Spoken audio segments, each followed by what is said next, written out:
ప్రతి ఉదయం ప్రభుతో ప్రారంభం అనే ఈ కార్యక్రమాన్ని వింటున్న దేవుని బిడ్డలైన మీ అందరికీ శుభములు కలుగునుగాక. మనము నిత్యము ఆరాధిస్తున్న దేవుడు మనల్ని చూస్తూ సంతోషించాలి. నా కుమారుడు గొప్ప ప్రణాళికలు నా కొరకు కలిగి ఉన్నాడు, నా కుమార్తె నా గురించి ఆశ కలిగి జీవిస్తుంది అని ప్రభువు ఆనందించాలి. అబ్రహాము, ఇస్సాకు, యాకోబుల దేవుడు అని చెప్పుకోవడానికి దేవుడు సిద్ధముగా ఉన్నాడు. మరి నీ పేరు నా పేరు కూడా ఆయన చెప్పుకునేలా మన ప్రవర్తన, భక్తి జీవితం మార్చుకుందాము. మాటలు, ఆలోచన విధానం మారితే మనకు దీవెన సిద్ధముగా ఉంది. దేవుడు మనల్ని యథార్థవంతులుగా గుర్తించాలి. పాపం విషయంలో పాముల వలె, పరిశుద్ధతల విషయంలో పాముల వలె జీవించి ఆయన ఎదుట మనము మన్నన పొందాలి. ఆయన ఆశలు మనము ఎల్లప్పుడూ నెరవేర్చేవారుగా ఉండాలి. ఏదేను తోటలో ఆదాము గారు దేవుని యొక్క ఆశను భంగపరిచి దేవుని ఉద్దేశానికి వ్యతిరేకంగా ప్రవర్తించి ఆయన దేవుని సన్నిధికి దూరం అయిపోయాడు. కానీ ఈరోజు మనకు అవకాశం దొరికింది. పరిస్థితి అంతా అర్థమయ్యింది.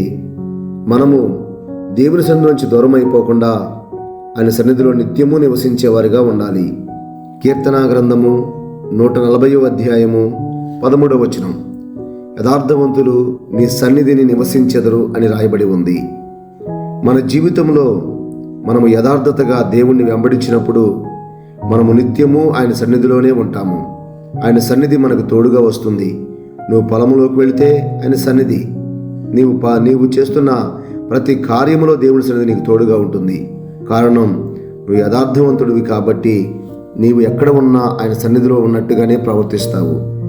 పాపములోనూ నీచమైన జీవితానికి అలవాటుపడిపోయిన మనము దేవుడిచ్చిన అవకాశాన్ని వినియోగించుకుందాం. దేవుడు ఆయన సన్నిధిలో ఉండే అవకాశాన్ని మనకి ఇస్తానంటున్నాడు. ఎప్పటికైనా యథార్థవంతులుగా, నీతిమంతులుగా, పరిశుద్ధులుగా, దేవునికి ఇష్టలైన వారిగా జీవించడానికి ప్రయత్నం చేద్దాం. ప్రభువు యొక్క పాదాలు పట్టుకొని ప్రార్థన చేసి ఆయన అడుగుదాం. పరిశుద్ధులైన మా తండ్రి, కృపగలిగిన మా దేవా, నిత్యము నీ సన్నిధిలో మేము జీవించాలని, నీ సన్నిధి మాకు తోడుగా ఉండాలని ఆశపడుతూ ఈ ఉదయకాలం నీ పాదాలు పట్టుకుంటున్నాం. ఇప్పటి వరకు అనేక సార్లు మమ్మల్ని బట్టి నువ్వు దుఃఖించావు. మమ్మల్ని బట్టి నువ్వు ఎంతగానో నీ పరిశుద్ధాత్మ దుఃఖపడింది.